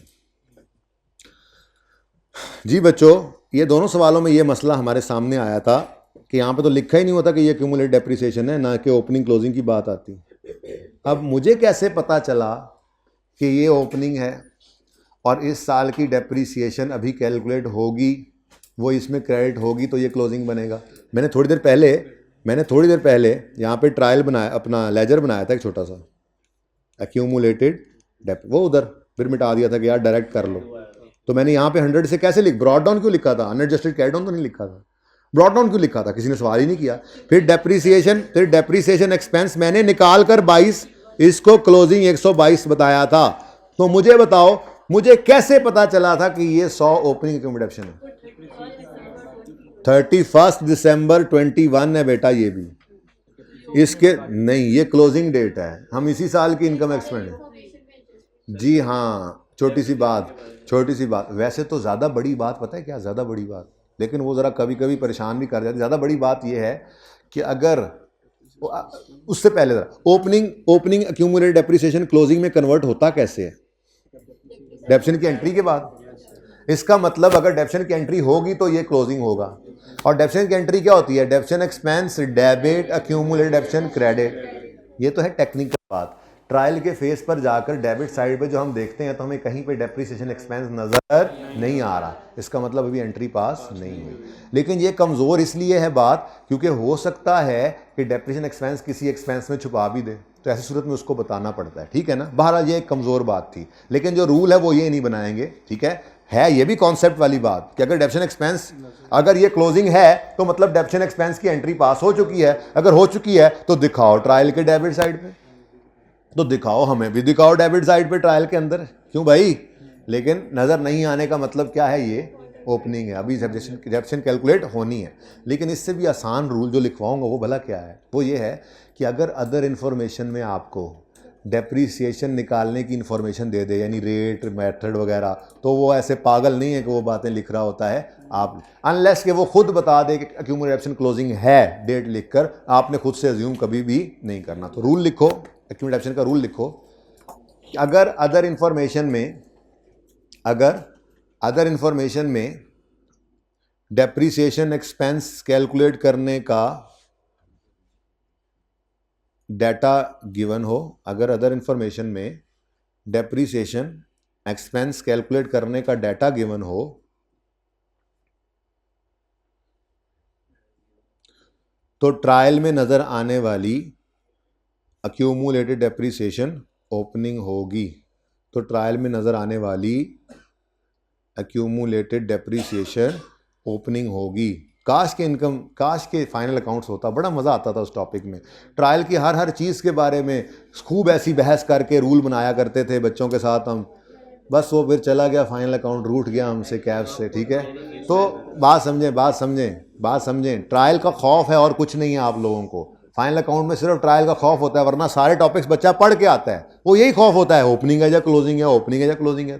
तो हर चीज़ के ऊपर बहस की जाती है वहाँ पे, इसीलिए आप तो टाइम इतना नहीं है ना, इतनी रिक्वायरमेंट है जितने 2 सवाल करवा दिए हैं, और मैक्सिमम रूल्स भी आपसे डिस्कस कर रहा हूँ जो हो सकता है। जी, एक्यूमुलेशन के बारे में रूल क्या बना, अगर अदर इन्फॉर्मेशन में डेप्रीसिएशन कैलकुलेट करने का डाटा गिवन हो तो ट्रायल में नज़र आने वाली एक्यूमुलेटेड डेप्शन ओपनिंग होगी। इससे आगे लिखो मत, इससे आगे सिर्फ आपको पता है, आगे लिखना नहीं है, इससे आगे लिखना नहीं। अगली बात क्या है, डेप्शन एक्सपेंस का डाटा गिवन है, हम डेप्शन एक्सपेंस निकालेंगे, उसकी डबल एंट्री करेंगे, ओपनिंग में वो ऐड होगा तो क्लोजिंग बनेगा। लेकिन इतनी लंबी कहानी आपने लिखनी नहीं है।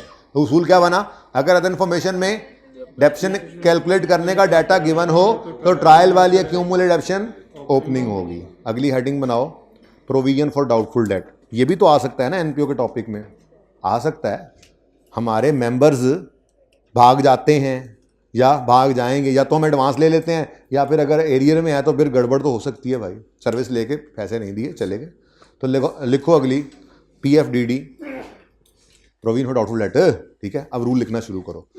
अगर अदर इंफॉर्मेशन में, बिल्कुल वैसे ही रूल है जैसा ऊपर लिखवाया है, अगर अदर इंफॉर्मेशन में प्रोविजन निकालने का डाटा गिवन हो, अगर अदर इंफॉर्मेशन में प्रोविजन निकालने का डाटा गिवन हो तो ट्रायल में नजर आने वाली प्रोविजन ओपनिंग होगी। तो ट्रायल में नजर आने वाली provision for doubtful debt opening होगी, ठीक है। तो ट्रायल में नजर आने वाली प्रोविजन ओपनिंग होगी, ठीक है। और भाई ये भी सादा सी बात है, आपको क्लोजिंग डेट पे कह रहा है 5% ऑफ डेटर हम मेंटेन करते हैं प्रोविजन, तो डेटर क्लोजिंग देगा या आप निकालोगे, गलत को सही भी करना पड़ता है, ठीक है, रिसीवेबल को। ओके फिर प्रोविजन का रेट आप लगा के ट्रायल वाले को ओपनिंग कहोगे, प्रोविजन क्लोजिंग दोबारा निकालोगे, अनलेस कि वो खुद कह दीजिए क्लोजिंग है, वो अलग बात है, ठीक है ना। तो ये दोनों रूल्स आपने लिख लिए, और स्टॉक और जनरल फंड का भी लिखवा दूंगा। मेरे ख्याल में इन 4 के अलावा कोई 5वें की आपको फ़िलहाल ज़रूरत नहीं नज़र आती, ठीक है। या तो आप फाइनल अकाउंट आप कर रहे हों FAR 2 में, तो फिर कुछ और चीज़ें भी आ जाती हैं उसमें, डेफर टैक्स भी हो सकता है उसमें, 1-2 और चीज़ें भी हो सकती हैं, या आप इंट्रो में कर रहे होते तो कुछ अनएडजस्टेड समझाने के लिए 2-4 चीज़ें और भी बीच में आ जाती हैं, लेकिन यही नॉर्मली चीज़ें होती हैं जिन पे खपाना होता है कि ओपनिंग एज या क्लोजिंग। तो सवाल अभी बता देता है, ये भी बता दूँ, सवाल नॉर्मली बताता है, ICAP नॉर्मली बताता है, लेकिन हम वर्ष के लिए तैयार हैं, ना भी बताया तो हमें पता लग जाया करेगा, ठीक है। तो ये ट्रायल का खौफ दूर कर रहे थे हम, ठीक है। अच्छा जी, उसके बाद अब आज चलते हैं, ये हो गया जी सवाल। अच्छा, ये होमवर्क में सवाल अब आपने करना है। ये सवाल इसलिए छुपा के रखा हुआ था कि ये सवाल आसान है, लेकिन हो तभी सकता है जब आपको पूरा का नॉलेज आ जाए, ठीक है। फुल पिक्चर आपके सामने अब टॉपिक की हो। हुआ ये, मॉडर्ना स्पोर्ट्स क्लब के हाँ आग लग गई, और उनके पास बस एक ही, पता नहीं क्यों एक ही कॉपी थी, एक ही अकाउंट्स की कॉपी थी अपने फाइनेंशियल स्टेटमेंट्स की, ठीक है, जिसमें इनकम एक्सपेंडिचर था, जिसमें बैलेंस शीट थी, जिसमें रिसीट पेमेंट भी उन्होंने बनाया हुआ था, ठीक है।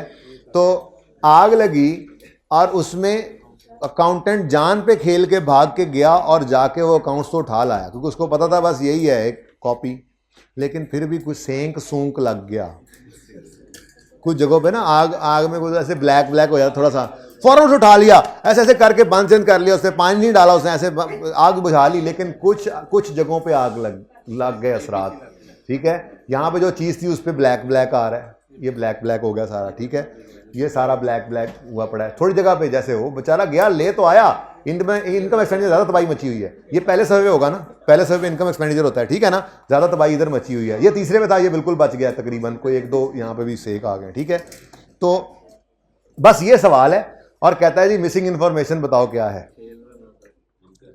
हम ऐसे बताएंगे, सुनो, हम ऐसे बताएंगे, हमारे सामने बैलेंस शीट भी है, हमारे सामने इनकम एक्सपेंडिचर भी है, हमारे सामने रिसीट पेमेंट भी है। मिसाल के तौर पे मैंने पकड़ लिया यहां से यूटिलिटीज को, D, opening closing, cash flow भी कर चुके हो, अब तो बैलेंसिंग भी करते आ रहे हो, ओपनिंग क्वेश्चन मार्क, क्लोजिंग 25,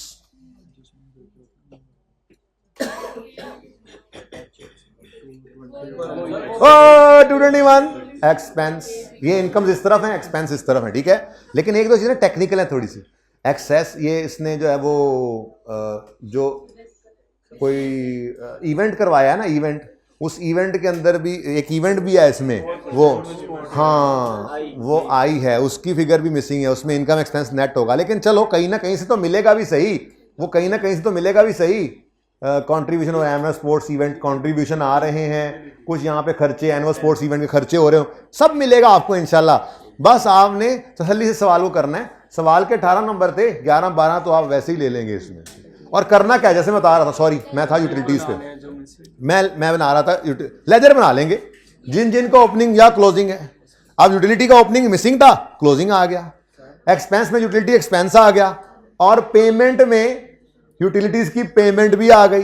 अब लेजर में बचा क्या, सिर्फ ओपनिंग ही तो बचा, तो यूटिलिटीज का लेजर बनाया, ओपनिंग नहीं पता था, एक्सपेंस और कैश भी आ गया, एक्सपेंस कैश जी, और क्लोजिंग हमें क्लोजिंग जलने से बच गया था, शुक्र है, ठीक है। किधर गया क्लोजिंग, क्लोजिंग कितना है 25, एक्सपेंस कितना है, एक्सपेंस कितना है, एक्सपेंस 221, और पेमेंट कितनी है 214, बुलाओ भाई, कैश कितना है, कैश कितना है 214, और एक्सपेंस कितना है 221। अब देखो क्लोजिंग कितना बताया अभी, क्लोजिंग कितना 25, लो भाई 4 में से 3 निकल आई, ये बैलेंसिंग फिगर आ गई, आपकी एक फिगर पूरी हो गई।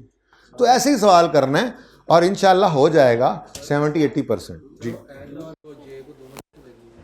जी बेटा, ऐसा हो सकता है कि आपकी एक इनकम है जो, प्लीज़, एक इनकम है जो किसी लेजर में नहीं गई, डायरेक्ट रिसीट पेमेंट याद करो तो आप एंट्री करते थे रिसीट पेमेंट की डेबिट साइड पर, वो पड़ा हुआ है डेबिट और इनकम क्रेडिट, तो वो एक ही फिगर दोनों जगह नज़र नहीं आती।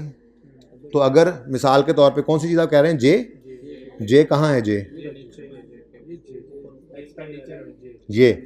ये कोई एक्सपेंस है जो इधर आ रहा है, नीचे तो कोई नहीं है और नीचे कोई नहीं है, ये मुझे लगता है डेप्रिसिएशन निकलेगी। बहरहाल बाय द वे ये तो के है। अच्छा जे और के, वो कह रहे हैं पता नहीं ये क्या चीज़ है जो के निकलेगी, नाम भी नहीं पता। ठीक है बेटा, आप सवाल ट्राई करने से पता लगेगा ना किस में मसला है। आप पूरा सवाल करेंगे तो ये पता लगेगा। अहम सवाल अगला आप डिस्कस करते हैं। इससे अच्छा ये जल नहीं देता, हम खुद बना लेते। अच्छा जी भाई, ये सवाल आसान साबित होगा। ये 70-80% फिगर्स आप निकाल जाएंगे इंशाल्लाह। ठीक है, तो इसलिए आप सवाल करने के बाद, यही तो मसला है, असल में यही मसला है। हम सवाल को देख के कहते हैं उई, बस वो उई किया सारा गया, सब आता होता है आपको। जी हाँ, जी हाँ, रिक्वायरमेंट में आपको यूं बनाना पड़ेगा। रिक्वायरमेंट इस तरह से बेटा, यार किसी ने छुट्टी दिया आपको तो यार सीधे होके बैठो ना, छोड़ दो बेटा। ऐसे ए बी सी डी सारे लिख लोगे, जो फिगर निकलेगी उसके आगे बताओगे वर्किंग 1 में मैंने यूटिलिटीज निकाल ली, वर्किंग 2 में मैंने ये, इस तरह से करते जाओगे। जो निकल आई वो नंबर आ गए, जो नहीं निकली अल्लाह मालिक, कोई नहीं, अगले सवाल से आ जाएंगे नंबर। खैर है, ठीक है, ओके। तो ये आपका होमवर्क है आज का, बड़ा ही मजे का। अब चलते हैं क्वेश्चन नंबर 7 की तरफ।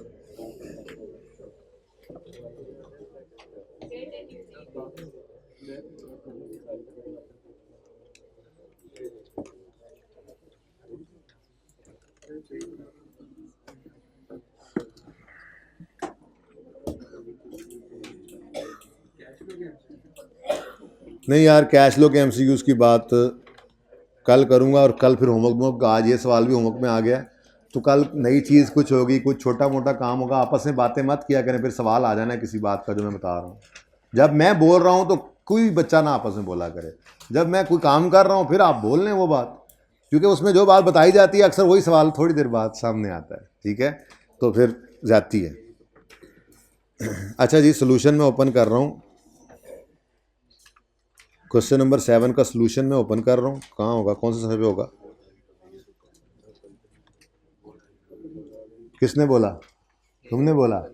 कोई और बच्चा बोल रहा है तो बता दो, शायद 1 या 2 निकले, नहीं होंगे। वह आसान है, तुम्हारी सोच सिर्फ इस तरफ बन रही है, मैं बता रहा हूँ, इससे आसान टॉपिक कोई नहीं है। आज टर्म टेस्ट आया, टेस्ट दिया, सबसे आसान सवाल कौन सा लगा? तो फिर अब सोचने से तो कुछ भी सोच सकते हैं। जो मुश्किल चीज़ होती है ना, जैसे अब एक सवाल सीरियस वाला मुश्किल था, उस अटैम्प्ट के बाकी सवालों ने याशी करा दी थी, तो ये बात नहीं होती। सवाल कोई लेकिन उसमें भी, उस मुश्किल सवाल में भी सिर्फ 2 एडजस्टमेंट्स में एंड तक खींच के ले गया था, 80% फिर भी नंबर थे।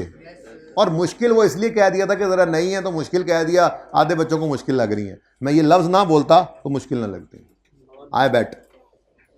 अच्छा जी, ये मैंने इसलिए ओपन कर लिया कि ये मैं नहीं बनाऊंगा, मैं नहीं बताऊंगा वाली बात नहीं है, मैं नहीं बनाऊंगा वाली बात है। ठीक है, और यहाँ पे मैंने एक अनटाइटल्ड पेज ओपन किया है, इसके अंदर मैं एंट्रीज करूँगा और उसके बाद फिर हम वहाँ से फिगर देखते जाया करेंगे। लेजर यहाँ मैं बना लूँगा, जो 10 मिनट में बने, बाकी डिस्कस कर लेंगे ना एंड पे। ठीक है, लेजर्स मैं बना लूँगा, और उसकी कोई फिगर अगर इनकम एक्सपेंडिचर में जाएगी या बैलेंस शीट में जाएगी तो वो सिर्फ ऐसे जाके देख लिया करेंगे। तो ये अब 3 शीट्स ऐसे चलेंगी मेरी। ठीक है, ये क्वेश्चन है, ये ऐसे पढ़ रहे होंगे हम, ये हम कर रहे होंगे।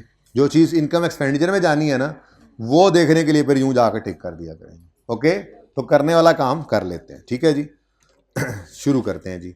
रिक्वायरमेंट है, इनकम एक्सपेंडिचर अकाउंट बनाओ showing separately results relating to catering services. तो ये भी रिक्वायरमेंट ही है, और बैलेंस शीट बनानी है। तो हमने सबसे पहले फॉर्मेट बनाया, यहाँ पे कुछ नहीं नज़र आ रहा, फॉर्मेट है इनकम एक्सपेंसेस, बैलेंस शीट में सब कुछ आ रहा है। फिर ये रिक्वायरमेंट ए है, वर्किंग डला हुआ था सोल्यूशन के अंदर, मैंने रिक्वायरमेंट ए इसको कर दिया। ठीक है, अच्छा, ये वर्किंग के अंदर आप कभी कभी देखते हैं कि इस तरह से कॉस्ट ऑफ सेल इस तरह से निकली होती है, opening stock plus purchase less closing stock. यही काम का अल्टरनेटिव हम स्टॉक के अकाउंट से बनाते हैं, तो हम ऐसे ही बनाएंगे। कभी वर्किंग में आ भी जाए तो उसको माफ़ कर देना, वो हम उस तरफ नहीं जाते होते। ठीक है,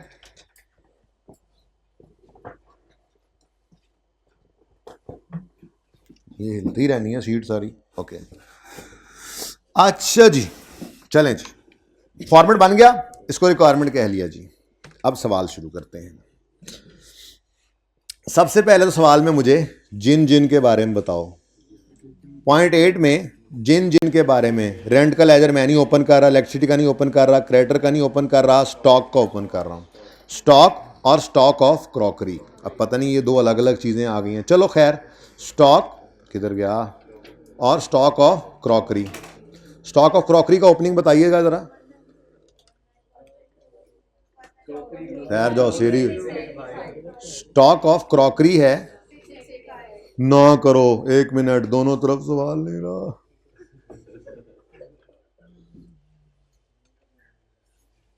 जब कहां पे है, हाँ करीब ही है, करीब ही है, पास पेपर्स में। शुक्र है, शुक्र है, शुक्र है। 883, अच्छा जी बच्चों, यहां पे थे हम, इधर क्लिक कर दें ताकि अब जाए ना कहीं। ओके जी, स्टॉक ऑफ क्रॉकरी मैंने कहा बता दो, तो स्टॉक ऑफ क्रॉकरी है 685 ओपनिंग, 550 क्लोजिंग, ठीक है। तो 685 और 550। नेक्स्ट है क्रेडिटर, चलो क्रेडिटर भी बता दो, क्रेडिटर भी बता दो। 1430 ओपनिंग है, यही है ना, ये है ना, 1430 opening, 1430 opening, 2330 closing. Next stock, only stock लिखा हुआ है, पता नहीं अब ये दोनों फर्क क्या है, पढ़ते हैं इंशाल्लाह, देखते हैं, कोई मसला नहीं। 1940 क्लोजिंग, 2995, ठीक है जी। लो जी, लेजर बनते जा रहे हैं, ओपनिंग क्लोजिंग। ओ तुम कहाँ से आ गए, तुम तो एडजस्टमेंट में हो। अच्छा, उसके बाद हो गए जी, ओपनिंग क्लोजिंग लिख लिया हमने। ये 3 मैंने लिखे हैं, बाकी 2 अब आपको क्या लिखवाऊं, वो लेजर भी भला को बनाने वाले थे, वो आप लिख लेंगे, ठीक है। ओके, उसके बाद पॉइंट 9 में वैसा ही पॉइंट है जैसा वायलन वाला और सीरियस वाला, ठीक है, अगर हुआ तो। लेकिन यहाँ पे 2 ऑप्शन होंगे, आज वाले सवाल में 2 ऑप्शन है, मिस कोऑपरेशन निकालो ना निकालो, क्योंकि क्लियरली एक बात बताऊंगा वो लिखी नहीं हुई थी। लेकिन खैर, अब जो रिसेंट, ये पुराना सवाल है, रिसेंट सवालों में अब वो बातें कर देता है, इसलिए मसला नहीं है, ठीक है। खैर छोड़ें, ये पॉइंट वही है, इंश्योरेंस अगर मिस ऑपरेशन हुई तो इंश्योरेंस को इन्वॉल्व करेंगे। 1000 रुपये उन्होंने माना हुआ है, अगर 1000 में सवाल कर रहे हैं तो, ठीक है, 1000 में कर रहे हैं हम। अच्छा, पॉइंट जी 8 हो गया। पॉइंट 7 में कहता है कुछ खर्चे हैं फ्रॉम पैटी कैश। ओ, तो ये क्या है फिर, ओ रिसीट पेमेंट इकट्ठा नहीं है, बैंक अकाउंट दिया हुआ है वो नहीं बनाएंगे, कैश का अकाउंट नहीं दिया हुआ वो बनाएंगे। फिलहाल सवाल में नहीं पता ओपनिंग कितना है, लेकिन मैं उलट चल रहा था तो चलो ये फड़का दो। ये भी ग्लास एंड क्रॉकरी 430, ये स्टॉक ऑफ क्रॉकरी 430, डेबिट और कैश क्रेडिट, यही बनेगा। क्रॉकरी करो कैरी, करो कैरी। नेक्स्ट, अब वेजेस वो मैं नहीं लिखवा रहा, वो आप वेजेस डायरेक्ट देख लो जाके। ये देखो इनकम एक्सपेंडिचर में डायरेक्ट जाएंगी, क्योंकि कोई एडजस्टमेंट इसकी है नहीं। ये देखो वेजेस पड़ी हुई हैं 1975, ठीक है ना। तो वेजेस एक्सपेंस डेबिट, हाँ कैश क्रेडिट करा दो मुझे, wages expense debit cash credit जी, कितने से 1975। नेक्स्ट जी, सन्ड्री एक्सपेंसेस, कोई एडजस्टमेंट नहीं है तो ये भी डायरेक्ट जा रहे हैं। ये देखो sundry expenses debit cash credit, कितना 290। नेक्स्ट है जी, रिपेयर टू स्नूकर इक्विपमेंट, ये देखो रिपेयर डेबिट, कोई लेजर नहीं है ना, repair debit cash and bank credit 510 को मसला। ये सीधे सीधे खर्चे आ गए, ये आप सोल्यूशन साइड पे करो जी। ये चारों पेमेंट्स मैंने फेंक दी, ठीक है।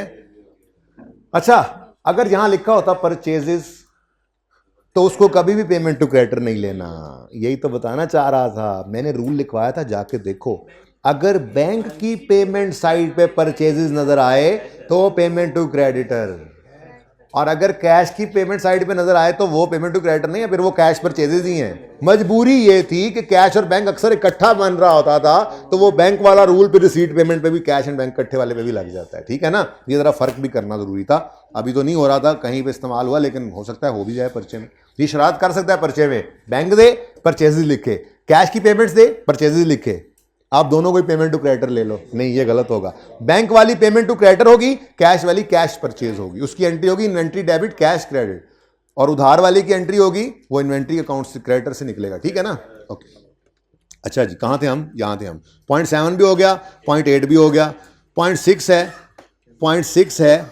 0.6 में कहता है समरी ऑफ बैंक अकाउंट में ओपनिंग है, ये ओपनिंग जनरल फंड में जाएगा, ओपनिंग जनरल फंड में, ऐसा ही है।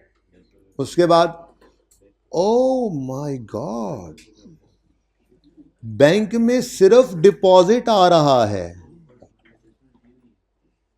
स्नूकर टेबल के पैसे, सब्सक्रिप्शन के पैसे, डोनेशंस के पैसे, कैटरिंग सर्विसेज के पैसे, ये सारे बैंक में नहीं आ रहे। प्लीज, ये बैंक डिपॉजिट है, यानी ये एंट्री हुई है बैंक डेबिट कैश क्रेडिट।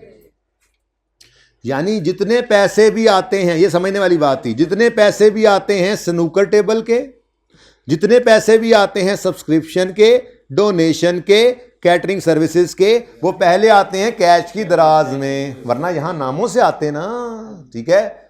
और बैंक में हम डिपॉजिट करते हैं तो दराज में पैसे इकट्ठे करते रहते हैं, खर्चे खुर्चे करने हो तो वो भी कर लेते हैं, खर्चे खुर्चे करने हो तो वो भी यहां से करते करते रहते हैं, लेकिन पैसे सारे यहां snooker table charges, cash debit income credit donation, cash debit donation credit, फिर आगे बिल्डिंग फंड के पैसे आए, cash debit building fund credit, catering service की सेल हुई, कैश डेबिट सेल क्रेडिट, कुछ भी बैंक में नहीं जाना, फिर यहां से पैसे इकट्ठे हुए, खर्चे खुर्चे भी करते हैं और फिर यहां से पैसे निकाले। ईयर एंड जरूरी नहीं है, ये बात याद रखना।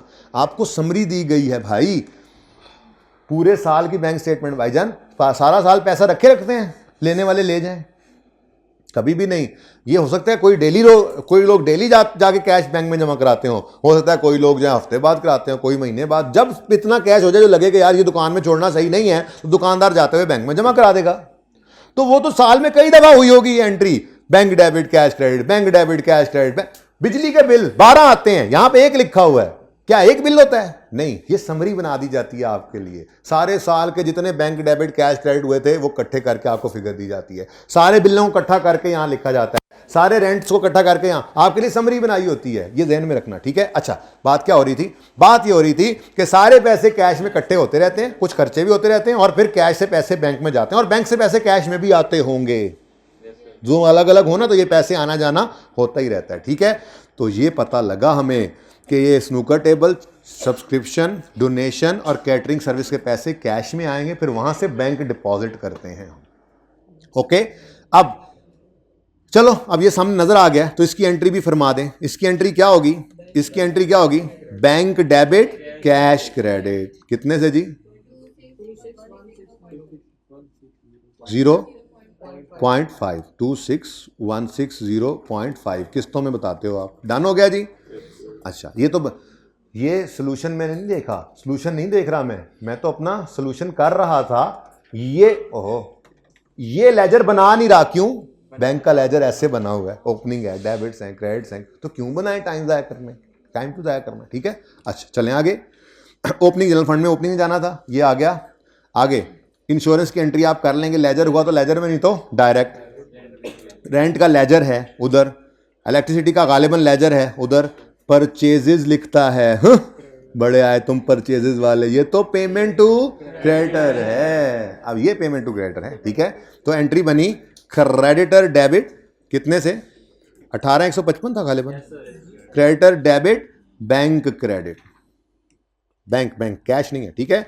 नेक्स्ट कम्युनिकेशन, ये छोटे मोटे खत्तों किताबत के खर्चे, एक्सपेंस डेबिट, ये डायरेक्ट।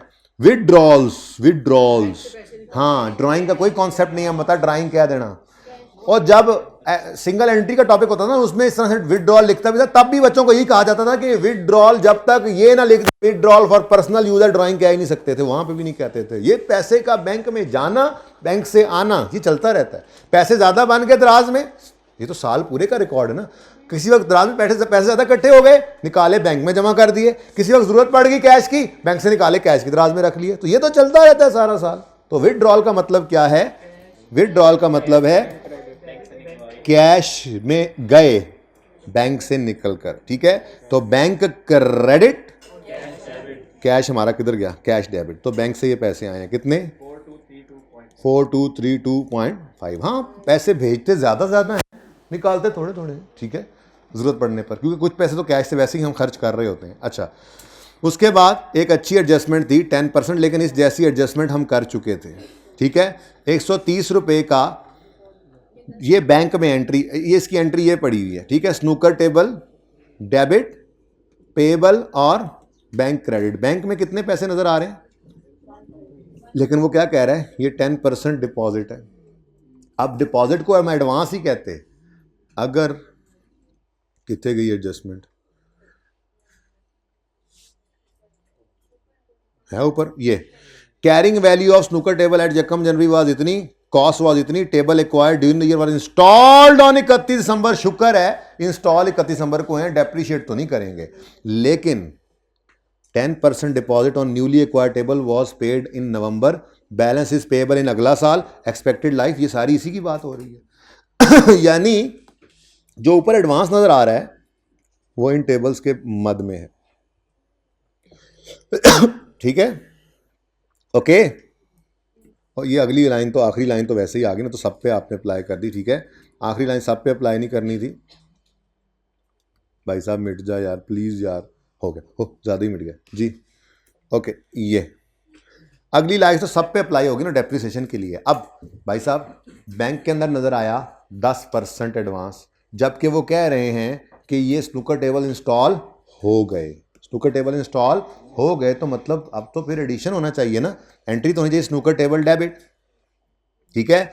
और payable for snooker table credit और बैंक क्रेडिट अब सिर्फ 130 ये है, ये 10% है। 100 निकाल लो, 130 अगर 10 है तो 100 कितना होगा, 1300। 1300 में से हमने 130 पे कर दिया, बाकी 1170, हाँ हाँ ये पेएबल है, ठीक है। तो स्नूकर टेबल में एडिशन कितना आएगा, 1300। पेएबल बैलेंस शीट में जाके देख लेना, और बैंक में ये टिक हो गया, ठीक है। मैंने कहा चलो ये भी साथ एडजस्टमेंट फटका ही दें। अब